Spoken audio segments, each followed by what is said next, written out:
Hello, African Diaspora News family. My name is Reneilwe Morema, and I am your host right here on the African Diaspora News channel. I'm reporting live from Johannesburg, South Africa. DA Federal Chair Hellen Zille has publicly announced that the DA is running a parallel foreign affairs government, and they will now be the one to delegate to the United States on behalf of South Africa. Speaking at a media conference hosted by Biz News, Zille said that the DA now has its own Department of International Relations and Cooperation to preach DA's own foreign policies.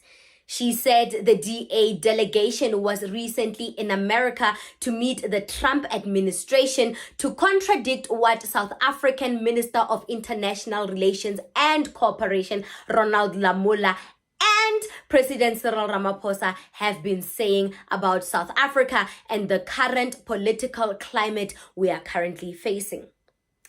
Cyril Ramaphosa and Ronald Lamola have been disputing the farm murders from the onset when engaging with Trump. So when the DA says it's contradicting what they've been saying, does it mean the DA supports AfriForum's claims about the farm murders? They've been behind this all along from the beginning when Hellen Zille, without authorization, by the way, went to the White House immediately after the inauguration of President Trump and told him, if you wanted to avenge Israel, then listen to what the AfriForum has to say and run with it. And here we are, ladies and gentlemen, the DA of South Africa. The DA further said that they are no longer relying on DIRCO for foreign policy articulation. She says, we have our own DIRCO as the DA. The ANC has kept them out and they will live to regret it. What the DA is saying is that since the ANC is prioritizing its own foreign policies, not the GNU's, they'll prioritize their own foreign policies when they delegate in America. The DA vowed to visit other countries to do some more contradictions. South Africa will end up with no common foreign policy. The ANC backs Iran and Palestine. The DA backs Israel and allies. Perhaps it is the idealist in me, but I do think that this collision course will be interrupted for the better. However, the very worst case scenario is now a possibility, and that fact alone should be enough for us to identify that threat, speak its name, and think about what is required to avoid it. This moment requires sane, rational dialogue and critical thinking. That is the only way we will avoid a global calamity. Meanwhile, China is happy to do what it has always done, sit on the sidelines and wait it out, as its economy grows in strength while its enemies finance their wars. If South Africa is to chart a course in these perilous waters, it is obvious that we cannot sit back and allow the ANC to drive our foreign policy in its own party interests. The stakes, simply put, are far too high. That is why the DA sent its own delegation to Washington recently, where we had meetings at a very senior level to ensure that we keep the channels of communication open and provide an alternative perspective to that beamed to the world from Luthuli House. We have to, because the ANC is absolutely determined to keep us out of foreign policy, which we believe will have profoundly negative consequences for South Africa, as it already has. And this won't be the last of the international delegations we will be undertaking to fight South Africa's corner, while the ANC promotes its party interests over South Africa's. But back home, we have had a paradigm shift of our own, and of course that is the GNU.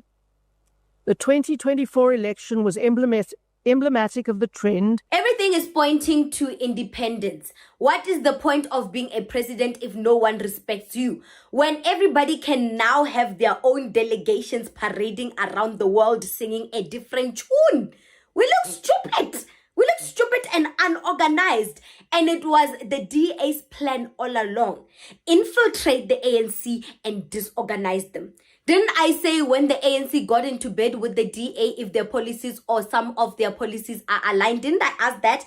In order to get into a government of national unity, some of the opposite parties' policies need to complement each other. ANC and DA are the polar opposites. So what Rainbow Nation nonsense were they trying to prove to us? There is no unity between blacks and whites, and I think it's time people accept that notion. Some political parties used the banner of the Rainbow Nation to get what they want from the government of national unity. The ANC wanted to hold on to the little power they had, and the DA wanted a coup. This is what the government of national unity truly stands for. Hi, not this nonsense concoction of the Rainbow Nation they tried to sell us when they got to bed together. Didn't someone tell us what the true intentions of the Democratic Alliance getting into the government of national unities were? Didn't someone say that? Check out this clip. So look, South Africa, as I warned about several weeks ago, before the election, it has been now undermined by means of what can only be called a soft coup, an electoral sabotage. But I don't only mean by means of rigged elections, but by comprehensive subversion, manipulation, and infiltration of their domestic political landscape by the United States. The so-called Democratic Alliance, the DA,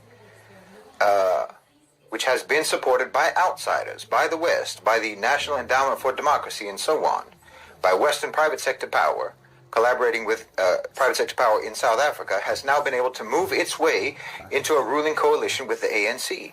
Okay, the DA is anti-BRICS. It's pro-Zionist. They represent the colonizer class and colonizer interests. I think that what happened in South Africa is tremendously important and tremendously dangerous for the entire BRICS project, because it reveals the very clear intent, in my opinion, of the owners and controllers of global financialized capital to revive and to restore colonial control by any and every means available to them, and to subvert the economic sovereignty and political independence of the global South, if they can. Like I said, if they can find ways to do it, that's what they'll do. There's a new Cold War happening. It's a Cold War that's happening right now. And I think... All that for what? Because the ANC corrupt leaders knew that if Zuma and Malema got into a grand coalition with the ANC, every secret will be exposed. Zuma did say that he shall expose everything. So the ANC leaders thought it was best to bind us to the white supremacists than share power with people that genuinely cared for us, cared for our interests, because they're scared of their deep dark skeletons in the closet being exposed. Ay. Today the country is at risk of being captured by our oppressors, by the oppressors. This makes me wonder if Zuma was right all along, if this was part of a grand scheme for the new world order. Make sure that the 2024 South African elections were rigged, smuggle the DA in the GNU, because if we look at it, during the election campaigns, EFF was actually said to be the biggest or second biggest political party in South Africa. That's why John Steenhuisen called the US to observe our elections after Malema's successful EFF event at FNB Stadium with over 100,000 EFF supporters in attendance. A crowd the DA has never pulled in their miserable political lives. It got them shook. Stand up, South Africa. Make sure that South Africa, you are counted with me. Run, South Africa. Stand and make sure that our people understand that they need to be counted. You must be counted. You must be part of history. You must make sure that you are one of the people who are going to deliver economic freedom in our lifetime. Freedom in our lifetime. Amanda! This is the event that shook the DA, that prompted the DA to call on the United States to observe our elections. Like I said in my previous segment, how can the DA become the second biggest political party in South Africa with only the minority making less than 30% of the population? And that minority is not voting for the DA alone. There is Freedom Front Plus, there is Gayton McKenzie's PA party. And I know that there are not a lot of rich black people to make significant difference in the DA numbers. We are being played, guys. We are being taken for a ride. get the IEC to rig the South African elections, smuggle the DA in the GNU to infiltrate, disorganize, and destroy the ANC from within. Meanwhile, the US was working overtime to make sure Trump was back for a second term because it was a fact that he would avenge Israel, and the DA gave them the platform to do so through AfriForum's claim of white farmers being murdered. Say I'm lying. Tell me I'm lying.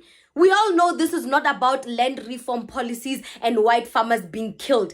America couldn't care less about the land reform bill in South Africa. They certainly don't care less about the barbaric Boers. It's all about Israel. They can't flatline say it, but we all know it. All these extra things are just for decoration to cause chaos, a vindictive act to ruin what the Rainbow Nation stood for. And the DA siding with them and Israel shows me that the white people of this country never cared about the Rainbow Nation. They were never sorry for crimes of apartheid.